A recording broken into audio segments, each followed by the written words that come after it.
আসসালামু আলাইকুম। আপনাদের জন্য নিয়ে আসলাম ঘরোয়া রেসিপি রেস্টুরেন্টের টেস্ট গরুর দুধে বানানো মাখন ম্যাজিক ম্যাকারনি।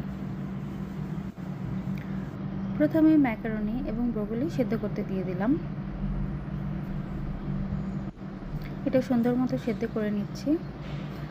ভালোবাসা দিয়ে রান্না করলে খাবারও হয়ে ওঠে ভিন্ন রকম, এই ম্যাকারনির মতো। প্রয়োজনীয় সব কিছু কেটে নিয়েছি এবং সেদ্ধ করা ব্রোকলিটা উঠিয়ে নিলাম। আর এখানে রান্না শুরু করে দিলাম। আলহামদুলিল্লাহ, প্রথমে পেঁয়াজ ভেজে নিচ্ছি সুন্দর মতো। আর এখানে মুরগির গোশতটা ধুয়ে লবণ মেখে রেখেছি। পেঁয়াজ ভাজার মধ্যে দিয়ে দিলাম কিছুটা গরুর দুধ, তারপরে দিয়ে দিলাম চিকেন, তারপরে একটু বাটার, তারপর এটাকে ভালোভাবে মিশিয়ে সুন্দরভাবে ভেজে নিচ্ছি।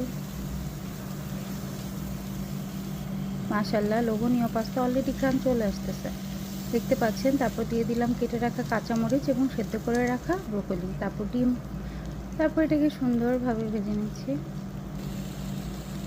তারপর সেদ্ধ করে রাখা ম্যাকারনি দিয়ে দিলাম,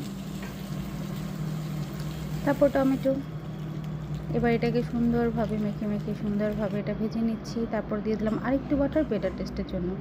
আলহামদুলিল্লাহ, দেখতে দেখতে হয়ে গেল। সবাই জানাবেন কেমন লাগলো, সবাই ট্রাই করে দেখবেন এবং সবার দাওয়াত রইল। চলে আসুন দ্রুত। আল্লাহ হাফেজ।